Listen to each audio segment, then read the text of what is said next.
बिस्मिल्लाहिर्रहमानिर्रहीम। अस्सलामु अलैकुम। मैंने देखा अम्मा सुबह उठते ही अपनी लबनानी बहू को सलावातें पढ़ रही थीं।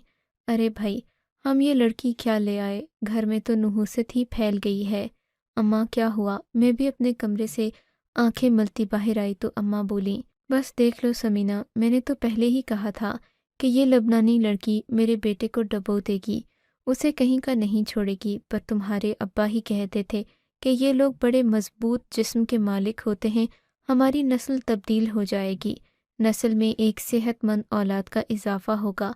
औलाद क्या पैदा करेगी ये छिपकली? देखो तो सही, दिन के 12 बज रहे हैं लेकिन महारानी अभी तक नहीं उठी। अम्मा की बात सुनकर मैं हंस पड़ी। अम्मा, तुम क्या समझती हो कि वो कोई आम पाकिस्तानी लड़की है जो तुम्हारे कहने पर बर्तन धोए, सुबह सुबह उठकर सफाई करे और हांडी रोटी करे? खुदा के लिए ये बातें दिल से निकाल दो। वो लड़की लबनान से आई है, अंग्रेज़ है। अंग्रेज़ ना, उनके रस्म व रिवाज अलग होंगे। हम अगर घर में काम वाली रख लेते हैं तो हमें आसानी होगी। भाई के पास तो बहुत पैसा है, उनकी बीवी भी बहुत उड़ाती है। उन्हें कहो कि वो पैसे दें ताकि हमें काम वाली रखें। अम्मा मेरी बात सुनकर और चिढ़ गईं।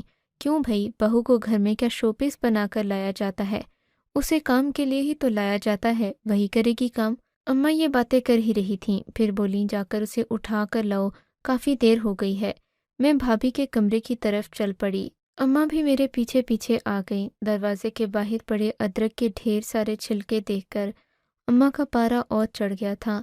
इस लड़की को देखो, घर में काम करने की बजाय बस गंद ही डालती रहती है। अरे अदरक अपने कमरे में लेकर कौन जाता है? अम्मा ने ये कहकर कमरे का दरवाज़ा ज़ोर से बजाया। देखो तो सही, इतनी सारी अदरक इसने ज़ाया कर दी। अम्मा बहुत गुस्से में लग रही थीं। अम्मा, हमने क्या करना है अदरक का? मैंने गौर से देखा। अम्मा, हमने क्या करना है अदरक का? मैंने गौर से देखा तो वो तकरीबन पाव अदरक के छिलके थे जो भाभी ने अपने दरवाजे के बाहर फेंके हुए थे। मैंने उठा कर देखा, उनमें से अदरक अलग की गई थी। अम्मा कहने लगीं कि मैं इसे कहूँगी कि इतनी फजूल खर्ची न करे। इतने में भाभी ने कमरे का दरवाज़ा खोल दिया। वो तो बहुत खुश लग रही थीं। ऐसा लगता नहीं था कि वो सोई हुई थीं, बल्कि यूं मालूम होता था जैसे वो कोई भारी भरकम काम कर रही हूँ। उनका सांस भी फूला हुआ था, चेहरे पर खुशी बहुत थी। और भैया घर पर नहीं थे। मुझे ये देखकर अजीब सा लगा। मैंने भाभी की तरफ एक अचरती सी नज़र डाली और पूछा, क्या हुआ भाभी, लगता है आप एक्सरसाइज कर रही थीं? अरे नहीं, मुझे एक्सरसाइज करने की क्या ज़रूरत है? इन्होंने बड़े ही गौर से मुझे देखते हुए जवाब दिया, मैं नाव में अदरक के टुकड़े रखती तो हूँ, उससे मैं पतली हो जाती हूँ। तुम भी रखा करो, बड़ा आराम मिलता है। और वैसे भी लड़कियों को तो अदरक का इस्तेमाल ज़रूर। भाभी ने अदरक के छिलकों पर नज़र पड़ते ही अपनी सफाई में वजाहत बयान की तो मैं समझ गई कि ये ऐसा क्यों कह रही हैं। ठीक है, मैं तो ऐसा कर लूँगी, आप फ़िलहाल आकर नाश्ता करें। ये कहकर मैं अपने कमरे की तरफ चली गई। भाभी ने वो अदरक के छिलके मुझे साफ़ नहीं करने दिए। हालांकि भाभी हर काम मुझसे करवाती थी, लेकिन वो अदरक के छिलके इन्होंने मुझे उठाने नहीं दिए। बोली कि मैं खुद इन्हें जाकर डस्टबिन में फेंक दूंगी, तुम लोग यहाँ से चले जाओ। मजबूरन मैं और अम्मा दोनों ही वहाँ से आ गए। मैं जब वापस अपने कमरे में आई तो अम्मा और भाभी की आवाज़ें आ रही थीं। अम्मा भाभी से कह रही थीं कि तुमने इतनी सारी अदरक क्यों ज़ाया कर दी। भाभी खामोशी से नाश्ता करने में मसरूफ़ थीं। कहने लगी कि माँ जी, आपको जितनी अदरक चाहिए हो आप मुझे बता देना, मैं बाज़ार से जाकर ले आऊँगी। लेकिन हम लबनानी औरतें अदरक का इस्तेमाल बहुत ज़्यादा करती हैं, बस इसीलिए मैं अपने कमरे में ले गई थी। न जाने क्यों मुझे भाभी की बातों में एक झूठ सा महसूस हो रहा था। लगता था जैसे वो बात कुछ और करती हैं और काम कुछ और करती हैं। अभी मैं अपने कमरे में थी कि घर के दरवाजे की बेल बजी। मैं फ़ौरन ही बाहर गई क्योंकि अम्मा किचन में थी। सामने एक आदमी खड़ा था, सफ़ेद यूनिफॉर्म में। मैंने पूछा, कौन हो? कहने लगा, मैं कुरियर वाला हूँ। सूजी नाम की किसी लड़की ने यहाँ पर अदरक का ऑर्डर किया था, वही देने के लिए आया हूँ। या खुदाया, भाभी सुबह शाम क्या अदरक खाती है? मैंने दिल में सोचा। इतने में भाभी खुद भी किचन से बाहर आ गई। उस आदमी की तरफ देखकर बोली, भाई अफसल, मैंने आपको मना भी किया था कि आप इस वक्त पार्सल देने मत आना, आप फिर उसी टाइम पर आ गए। इन्होंने बड़े मशकूक लहजे में उस आदमी से बात की थी। फिर वो सफ़ेद रंग का शॉपर लेकर अपने पास रख लिया। उसके पास दिए हुए एक कागज़ पर दस्तखत किए और अपनी अदरक वाली थैली को लेकर अंदर आ गईं। मुझे वो कहीं से भी अदरक मालूम नहीं होती थी, लेकिन क्योंकि भाभी ने ये बात कह दी थी तो अब कि तुम झूठ बोल रही हो। भाभी अदरक लेकर अंदर कमरे में चली गईं। अम्मी ने मुझसे पूछा कौन था, तो मैंने उन्हें सारी रोतात सुना दी। अम्मी कहने लगीं कि ये लड़की भी कितनी बेवकूफ़ है, ऑनलाइन अदरक कौन मंगवाता है, अगर कुछ मंगवाना ही था कोई और चीज़ मंगवा लेती। अदरक तो हम लोग खुद रेढ़ी वालों से लेते हैं। यहाँ पे क्या रेढ़ी वाले मर गए हैं जो इसने अदरक के लिए ऑनलाइन ऑर्डर किया? इतने पैसे कहाँ हैं मेरे बेटे के पास? अम्मा ये बातें कर ही रही थीं कि भाभी कमरे से बाहर आ गईं। तुम्हारी अदरक कहाँ गई? अम्मा ने तंजिया अंदाज में पूछा।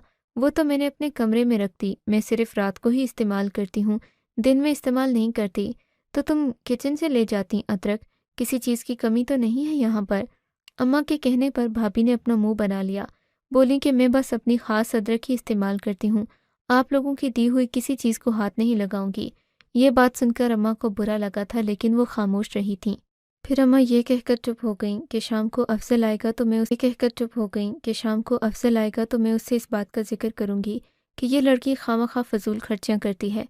कम अज़ कम वो इसे रोकेगा टोकेगा तो सही, हमारे तो ये हाथ नहीं आती। शाम को अफजल भाई घर आए तो अम्मा आते ही शुरू हो गईं, बेटा तुम अपनी बीवी को कुछ समझाओ, ऑनलाइन अदरक ऑर्डर कर रही है, कल को टमाटर प्याज भी ऑनलाइन ऑर्डर करेगी तो इतने पैसे कौन भरेगा?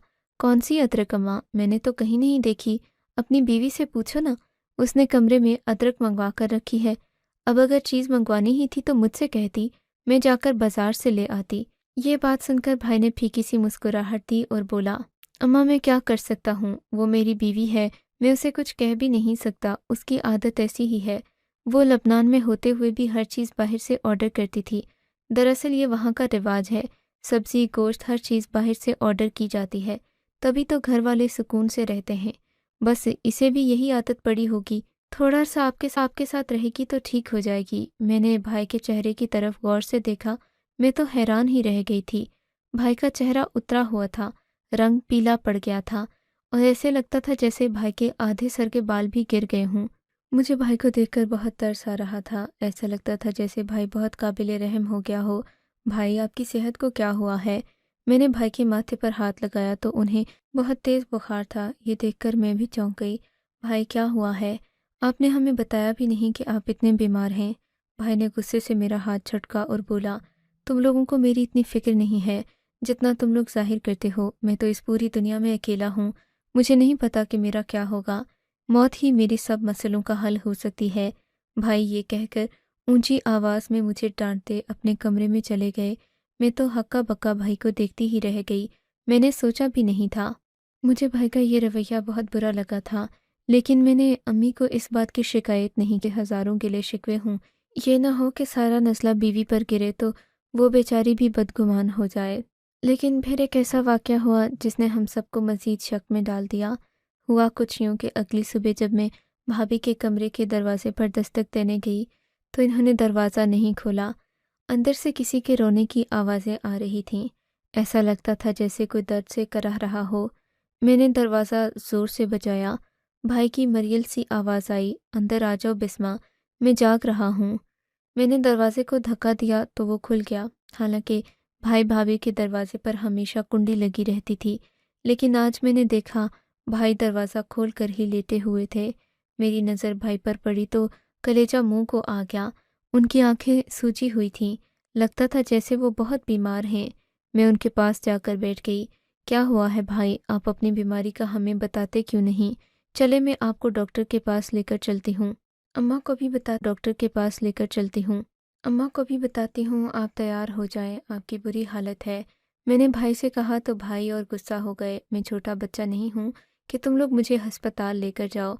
मुझे किसी डॉक्टर की ज़रूरत नहीं है, मैं बस ठीक हूँ।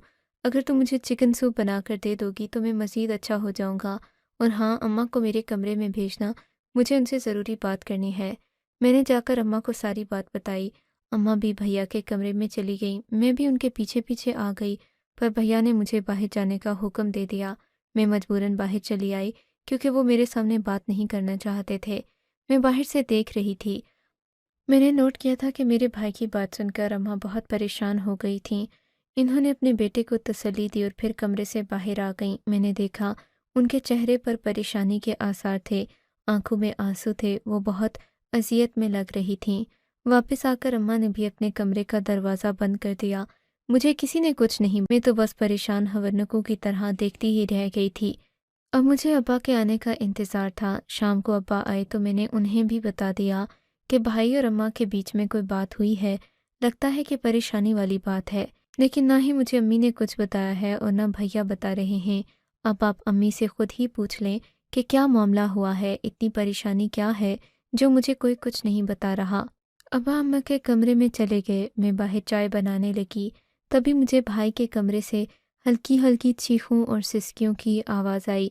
अब की बार मेरे दिल में तजस्सुस हुआ था, क्योंकि वो सिसकी किसी और की नहीं, लगता था जैसे औरत की हो। पर भैया और भाभी के कमरे में भला उन दोनों के अलावा तीसरा कोई हो सकता था? हरगिज़ नहीं। यही सोचकर मैं उनके कमरे की तरफ चल पड़ी। हल्की हल्की चीखों की आवाज़ मुझे अभी भी आ रही थी। मैं कमरे के अंदर तो नहीं जा सकती थी, क्योंकि ये बहुत ही एक गैर इखलाकी और गैर ही, लेकिन मैं जैसे ही खिड़की के पास जाकर खड़ी हुई तो चीखों की शिद्दत में इजाफा होता गया। मुझसे रहा नहीं गया। मैंने खिड़की का पट हल्का सा खिसकाया और अंदर देखने लगी, पर अंदर का मंजर देखते ही मेरी तो जान निकल गई। मैंने सोचा भी नहीं था कि मुझे एक दिन ये मंजर भी देखना पड़ेगा। गुस्से से मेरा खून खौलने लगा। मुझे सारी बात समझ में आ गई थी। मैं ये भी समझ गई थी कि भाभी कमरे का दरवाज़ा बंद क्यों रखती है, भाभी के चिड़चिड़ेपन की क्या वजह है, और मेरा भाई क्यों कमज़ोर होता जा रहा है। मैं बाहर आई तो मेरे दिमाग में हज़ारों ख़यालात चल रहे थे। मैंने सोच लिया कि ये बात मैं अपने अब्बा को बताऊंगी, वरना और कुछ नहीं हो सकेगा। अगर अब्बा इस वक्त हमारा साथ न देते तो हम तो भाभी का मुकाबला करने के भी काबिल नहीं थे। मैंने अम्मा अब्बा के कमरे में जाकर अब्बा को ये सारी बात बता दी। मेरी बात सुनकर अब्बा का भी गुस्से से बुरा हाल था। कहने लगे, बेटा बेटा, मैंने तो इस तरह से सोचा भी नहीं। जो तुम बता रही हो वो तो वाकई काबिल एतराज़ बात है, और इस बात पर हमारा हक बनता है कि हम अपने बेटे का साथ दें।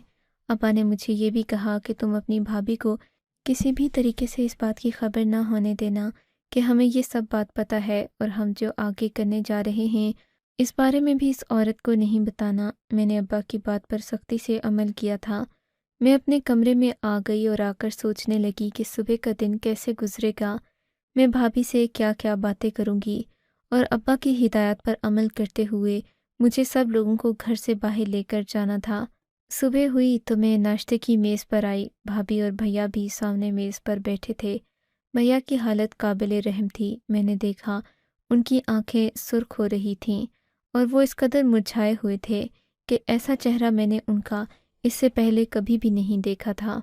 मैंने भैया को नाश्ता बना। भाभी मेरी तरफ तंजिया नज़रों से देखने लगीं।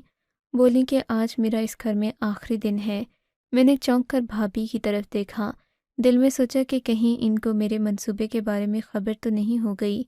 मैंने पूछा क्यों, तो कहने लगीं, अब मैं और फजल दूसरे घर में रहने के लिए जा रहे हैं। मुझे लगता है कि इस घर में हमारी किसी को ज़रूरत नहीं है। नहीं भाभी, ऐसा तो मत कहें। हमारा एक ही भाई है, आप हमारी इकलौती भाभी हैं। हम आपके बगैर नहीं रह सकते। अगर आप भी चली जाएंगी तो इस घर की रौनक ही छिन जाएगी। मेरी बात सुनकर भाभी एक बार फिर हंसी और बोली, ऐसा नहीं हो सकता। तुम जितनी मर्जी बातें करो, अफजल मेरे साथ ही जाएंगे और हम लोग एक अलग घर में रहेंगे। भाभी, जैसे आपकी मर्जी, हम आपको रोक तो नहीं सकते, पर मेरी आपसे दरख्वास्त है कि आप एक हफ्ता इधर ही रह लें। हमें अपनी खिदमत का मौका दें। आपके जाने से पहले मैं आपकी बड़ी सी दावत करना चाहती हूँ। कोई बात नहीं, हम जब दूसरे घर में जाएंगे तो वहाँ भी दावत होती रहेगी। तुम इस चीज़ की हरगिज़ फिक्र नहीं करना। भाभी ने उंगलियां नचाते हुए कहा था। मुझे लगा जैसे उन्हें मेरे मंसूबे की इत्तला हो चुकी है, लेकिन ऐसा नहीं हुआ था। दिन के 12 बजते ही मैंने अम्मा से कहा कि हमें नौरीन की शादी पर जाना है। वाकई में हमारे मोहल्ले में ही नौरीन का घर मौजूद था, जहाँ पर हमें शादी में शिरकत के लिए जाना था। मैंने ऐसे वक्त पर बताया था कि जब भाभी तैयार भी ना हो सके। उन्हें हमेशा तैयारी में ज़्यादा वक्त लगता था। वो 2 से 3 घंटे तो सिर्फ कपड़ों के इंतखाब में लगाती थीं। मैंने उनसे कोई बात नहीं की थी। उन्हें भी मोहल्ले की शादियां अटेंड करने का कोई शौक़ नहीं था। कोई बड़ी शादी होती तो वो चली जाती थीं। अमूमन छोटी मोटी शादियों और घर में होने वाले फंक्शन को वो इतना पसंद नहीं करती थीं। मैंने भैया से कहा कि आप भी चलें। भैया कहने लगे कि मेरी तबीयत ऐसी नहीं कि मैं घर से 1 इंच भी बाहर चल सकूं। मैंने भैया की बड़ी मिन्नत की क्योंकि अब्बा का सख्ती से हुक्म था कि घर में सिर्फ भाभी को ही रहना चाहिए। घर का और कोई फ़र्द अंदर नहीं रहेगा वरना हमारे लिए मुश्किल हो जाएगी। तो मैंने भैया को बड़ी मुश्किल से मनाया, उनको अपने हाथों से तैयार किया। अम्मा तो पहले ही इस मंसूबे में शामिल थीं। हम सब लोग अपने घर से बाहर नौरीन की शादी में आ गए थे। शादी में हमसे बहुत सारे लोगों ने ये बात पूछी थी कि हमारी भाभी किस मुल्क से हैं। अम्मा बड़े इतराते हुए बताती कि मेरी बहू लबनानी है, बहुत ही खूबसूरत है। आप घर आएंगे तो मैं आपको अपनी बहू के बारे में मज़ीद बताऊंगी। मैं अम्मा को इन सब हरकतों से मना करती थी क्योंकि भाभी इतनी ख़ास नहीं थीं जितनी कि अम्मा को लगती थीं, और मैं किसी सूरत में भी अपनी मोहल्ले में बदनामी नहीं चाहती थी कि हमारी बहू ऐसी या वैसी है। अम्मा ने तो उन्हें नुमाइश का टुकड़ा ही समझ रखा था, जबकि मैं बहुत बेचैन हो रही थी क्योंकि कुछ दिनों के बाद भाभी ने हमारे इस घर से चले ने अभी भी उस रात का मंजर घूम रहा था जब मैंने भाभी को खुद भाई को अजियत देते हुए देखा था। मैं सोच भी नहीं सकती थी कि कोई शौहर अपनी बीवी के सामने इतना भी बेबस हो सकता है, जबकि भाभी ने तो हमसे ये कहा था कि वो उन सफ़ेद शॉपरों में अदरक मंगवाती हैं, अपनी नाफ में रखती हैं। पर जो मैंने देखा था वो इससे बिल्कुल मुख्तलिफ था। भाभी अपने शौहर को अजियत दे रही थीं, भाई उनसे रोते हुए अदरक की वो टुकड़ी मांग रहे थे, जबकि भाभी उन्हें हवा में लहरा लहरा कर तरसा तरसा कर वो सफ़ेद पुड़िया दे रही थीं। लगता था जैसे भाभी खुदा बन गई हूँ। वो भाई की बेबसी का खूब मजाक उड़ाती। गुस्सा तो मुझे उस वक्त आया जब इन्होंने भाई के चेहरे पर एक जोरदार थप्पड़ रसीद किया। मैं तो ये देखकर रोने वाली थी, लेकिन उस वक्त मैंने किसी किस्म का रद्द-ए-अमल नहीं दिया था। भाई भाभी का थप्पड़ खाकर भी खामोश रहे थे, उनकी आंखों से बस आंसू बह रहे थे। उनकी हालत ऐसी नहीं थी कि वो उठकर भाभी का हाथ पकड़कर उन्हें सबक सिखा सकते। जब मैंने ये बात अब्बा को बताई तो उन्हें भी बहुत गुस्सा आया था। अब्बा कहने लगे, बेटी, हमारा बेटा बिला वजह इस हालत को नहीं पहुंचा। ज़रूर इसके पीछे कोई ना कोई बड़ी कहानी होगी और हम इस कहानी की तह तक पहुंच कर रहेंगे। फिर उन मुजरिमों को कैफिर किरदार तक पहुंचाएंगे जिन्होंने हमारी ज़िंदगी अजाब कर रखी है। अब्बा मेरे पुलिस में काम करते थे। इन्होंने हमेशा अपने बेटे बेटियों को बहादुरी, सच्चाई और मुखलिसी की तालीम दी थी, लेकिन कभी भी अब्बा ने किसी पर जुल्म और ज्यादती करने की हमें इजाज़त नहीं दी थी। इसीलिए मेरा भाई आज इस हालत में पहुंचा हुआ था कि भाभी उस पर जुल्म करती और वो खामोश रहता था, जबकि भाभी ने हमसे बहुत बड़ा झूठ बोला हुआ था। खैर से आज रात फैसला हो जाना था। हमें शादी में आए हुए 5 घंटे गुजर चुके थे।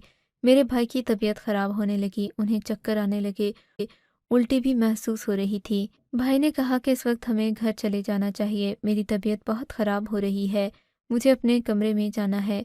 भाई बार बार ज़िद कर रहे थे। मैंने बड़ी मुश्किल से खाना और पानी उन्हें पिलाया। उसके बाद हम लोग घर आ गए। मेरे घर के बाहर ताला लगा हुआ था, घर को सील कर दिया गया था। मैंने अब्बा को फ़ोन किया तो अब्बा ने जो बात बताई उसने मुझे हैरान परेशान करके रख दिया था। घर में तो भाभी का नामो निशान नहीं था। थोड़ी देर के बाद अब्बा घर आ गए। इन्होंने घर की सील को खोलने से मना कर दिया। कहा कि हम अभी तुम्हारी फूफो के घर जाएंगे, रात को वहीं रहेंगे, तुम लोगों ने बिल्कुल फ़िक्र नहीं करनी। मेरा भाई बेचैन हो रहा था, बार बार अपनी बीवी के बारे में पूछ रहा था, लेकिन अब्बा ने भाभी के बारे में कुछ भी नहीं बताया था। थोड़ी देर में हम फूफो के घर पहुंच गए। वहां जाते ही भाई ज़मीन पर ढह गया। उसकी तबीयत बहुत ज़्यादा ख़राब हो रही थी। अब्बा ने मुझसे कहा कि इस पर दम दरूद करो, नशे के बगैर इसकी हालत है। अगर इसे नशा मिलता रहता तो शायद इसकी ये हालत ना होती, लेकिन अब इसका जिस्म नशे का आदी हो चुका है और इसी बात का तो उस लड़की ने फ़ायदा उठाया है। वो तुम्हारे भाई को इसी वजह से मारती थी, क्योंकि एक चीज़ का इंसान जब आदी हो जाता है तो फिर उसे हासिल करने के लिए कुछ भी करता है, और इसी बात का तो सलोनी फ़ायदा उठा रही थी। मैं जानता था कि मेरा बेटा बिला वजह किसी से थप्पड़ नहीं खा सकता। मेरे बेटे की यही तो मजबूरी थी। उसके लिए सलोनी की दी हुई उस सफ़ेद अदरक वाली पुड़ी से ज़्यादा कुछ ज़रूरी नहीं रह गया था। अदरक वाली उन पुड़ियों का हिसाब तो मैंने कर लिया है। तुम्हारी भाभी जो नशा मंगवाती थी उसके सारे सबूत हमारे पास मौजूद हैं, और इसी नशे की भेंट वो बाकी सोसाइटी को भी चढ़ाना चाहती थी। जब भी वो अलग घर हासिल करने के लिए तगो दो कर रही थी, پر شکر ہے کہ ہم لوگوں نے اپنے بیٹے کو الگ گھر میں جانے نہیں دیا، ورنہ نہ جانے ہمارے بیٹے پر بھی الزام آتا اور آج ہم بھی جیل میں بیٹھے ہوتے تھے۔ ابا کی بات سن کر میں مطمئن ہو گئی۔ ہماری اس لبنانی چڑیل سے جان چھڑائی جا چکی تھی، لیکن بھائی کا علاج اب بھی ہو رہا ہے، کیونکہ میرا بھائی زیر علاج ہے اور بھائی کو علاج کے لیے بہت زیادہ توجہ کی ضرورت ہے، جو کہ میں اور میری والدہ تو دے رہے ہیں، لیکن بیوی کا نعم و بدل کوئی نہیں ہو سکتا۔ اللہ سے دعا کرتی ہوں کہ اللہ میرے بھائی کو صبر اور صحت عطا فرمائے۔